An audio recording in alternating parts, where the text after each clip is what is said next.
Nobunaga is a 14-year-old stupid ugly child, with a fetish for wearing girly clothes and ribbons in his hair. He is also the heir to the Oda clan, but everyone only recognizes him as the dumbest idiot to ever walk on Earth. His clan hates him and despises him, despite him being their future leader, giving him several betrayals slaps on his dumb face that he needs to become the strongest warlord that ever existed. For the past almost 70 years, Japan has been plagued by a cycle of several civil wars and violence. Our story starts one morning in Nagoya Castle. 14-year-old Oda Nobunaga wakes up from his sleep and hears his retainer, Tsunyoki, calling him out.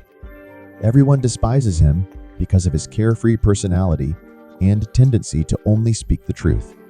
He's always seeking trouble and constantly taking risks to achieve his goals, getting nicknamed the Fool. The two ride toward the island of Tsushima. There, they meet their friends, who are planning to steal a package from one of the carts that the dock crew is stockpiling. The group creates a distraction and makes off with the package unnoticed.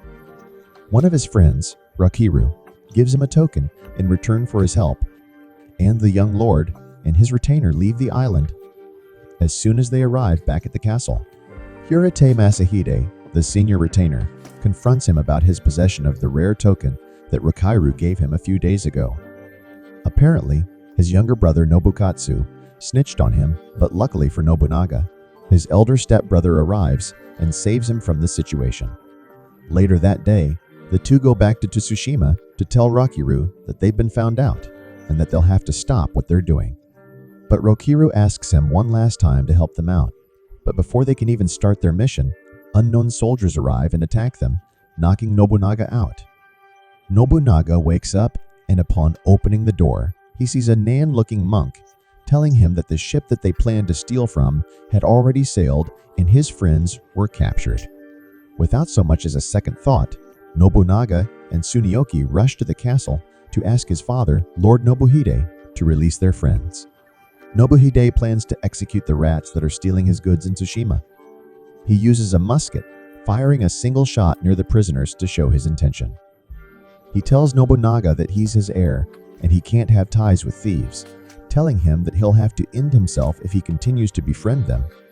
Rakiru laughs as Nobuhide advises his son, telling the lord that he never met Nobunaga before. Just as Nobuhide is about to pull the trigger, Nobunaga plugs the musket with his finger, warning his father that blocking the gun's tip will cause it to explode in his face. But his father argues that Nobunaga will also get hurt. Challenging his resolve, Nobunaga is not swayed, and with a fiery look in his eyes, he tells his father that he would rather get himself injured than watch his friends get killed. He claims that rats know when a ship is about to sink, and the fact that the rats had infested the ship means it's prospering. The excellent words that came out of Nobunaga's mouth managed to convince his father, and he laughs the execution off. He assigns his son to be in charge of the so-called rats, and even gives him the musket as a gift. After his father leaves, Nobunaga falls to his knees, shaking with relief. He thought he was getting himself killed, but his reckless, brave actions and words worked out in the end. Now it's time for Nobunaga's arranged marriage. Oh, you lucky bastard. The half-bald monk tells him he's going to marry the daughter of Seido Dosen, Lady Kichu. This shocks the young lord as it means his father-in-law is going to be the Viper of Minnow. Nobunaga weds Lady Kichu. Later that night, Takujin the monk from before tells Nobunaga that Kichu is an assassin. The monk reveals that this isn't Kichu's first marriage, and that whatever path they choose, it's gonna be hard for the Oda clan. Later, Nobunaga finds Kichu with her attendant and invites her to accompany him on a walk. The newly married couple arrives at the location, and bluntly, Nobunaga tells her that his death will likely cause more trouble for the Minu clan than good. Hearing this, Kichu points her dagger at her own throat, but Nobunaga disarms her, telling her that she shouldn't kill herself just because she failed to kill him. He adds that she should value her life more than what her father thinks of her. Before the night is over, Nobunaga takes her in as his official wife, securing an alliance that will benefit both clans. Tsunyoki confronts Nobunaga and asks him to visit his sick father. But Nobunaga argues that his visit might cause his father to lose all will to fight his illness. A couple of months later, Nobunaga's father succumbs to his sickness and dies. Nobunaga doesn't attend the funeral. For the past years, he's been realizing his position. He's now the leader of the clan and tries to think about how he can take care of his people. But his family doesn't know about his thoughts, resulting in a bigger hate toward him. Even by his brother, Nobunaga gets an invitation to meet with Seidu Dusen, Kichu's father, in a secure location. He learns that Kichu was raised in a ninja village and was only revealed to be the Viper's daughter when she's come at the right age. Nobunaga and Sunyoki discuss their strategy for surviving the meeting, giving Minatashi, one of Nobunaga's retainers, 600 soldiers to command and protect him. Later, Kichu's elder brother, Yoshitatsu, sends her a gift, a kimono with a peacock design. Everything's finally ready, and the day of the meeting arrives. Nobunaga appears in front of Seidu Dusen for the first time, looking fresh and business for real. Nobunaga tells him about his policies and assures Dusen that it'll be beneficial if he allies with him. He then summons his wife Kichu, dressed in the peacock-designed kimono. Yoshitatsu rises and scolds Kichu, telling her that peacocks symbolize disrespect, as they are the natural enemy of vipers, and in doing so, she basically presents herself as the enemy of her father, the Viper. Nobunaga counters Yoshitatsu's argument by telling Dusen that the peacock is bowing to him, meaning that even his enemies pay respect to the Viper. The Viper is impressed and doesn't expect Nobunaga to handle the situation that effectively. Kichu notices an assassin nearby and quickly shields her husband from the assassin's sight by pretending to dance. The assassin sets the arrow loose, but misses Nobunaga. Yoshitatsu orders his soldiers to engage, descending on Nobunaga, but Tashi's company of musketeers arrives on time, checkmating the Viper's forces. The conflict ends with Nobunaga forgiving the Viper, and the two form an alliance, swearing to protect each other's backs. Nobunaga sends letters to his brother, longing for a reply and to see him. He gets a letter back, asking him if he wants anything for his upcoming birthday. But before he can respond, the son of the Lord Protector of Owairi comes to his castle, asking for shelter. Nobunaga's duty bound to protect the child, and so he lays siege on Kiyasu, his principal lion's headquarters. The fight drags on and is stuck at a stalemate for quite some time, so he sends a letter asking for aid from his brother Nobukatsu. However, the fight drags on and they haven't received a word from Nobukatsu. He's about to retreat.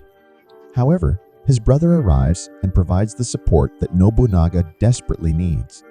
With their troops reinforced, they defeat the traitors and take Kiyasu Castle as their new headquarters. A few weeks after the battle, Nobunaga receives word that Hitaka, his younger brother, was accidentally killed on the hunting grounds. Nobukatsu rallies his soldiers to swear revenge, asking for Nobunaga's assistance. But help didn't come. Nobunaga is too focused on his job as the clan leader and has no time to deal with decisions based on emotions. A few weeks later, a village head arrives at Kiyasu and asks for Nobunaga's help. Nobukatsu got tired of Nobunaga's decisions and decided to raise arms around their village. The villagers are afraid that they'll get invaded, or worse, pillaged and wiped off the living land. Nobukatsu's forces start raiding the village, taking in their crop harvests and food supplies. Nobunaga appears and orders Nobukatsu's forces to retreat, but the soldiers instead charge forward to kill him. With only 700 soldiers, Nobunaga has to fend off Nobukatsu's army of 18-0. Sunyoki leads the charge of Nobunaga's troops, inspiring them to attack head-on. Meanwhile, Nobunaga faces off with Mishitomo, one of Nobukatsu's retainers. He tells Nobunaga that they aren't going to leave Ori's defense to someone like him, and so Nobunaga casts aside his emotions and clashes swords with the retainer, killing him in their second joust. With the death of Mishitomo, the enemy troops scatter like flies and flee the battlefield. Nobukatsu sees his brother and charges forward, raising his blade in one hand. Nobunaga shouts and asks, why are they acting like enemies? But his brother doesn't stop his advance. But before Nobukatsu can get close, Tashi hurls spears in his direction and startles the horse enough to throw the estranged lord off of it, allowing Nobunaga to arrest him. Their mother begs Nobunaga to be lenient with his sentence, but Nobunaga has already considered his brother's decisions and decides to take the best action for the clan. And so, he proceeds to forgive him for all his crimes. Later at night, Nobunaga asks Kichu if she wants to go dungeon exploring, but she confesses that her being with him doesn't feel right and argues that Kitsuno is far suited to be his bride, leaving the castle in the dead of the night.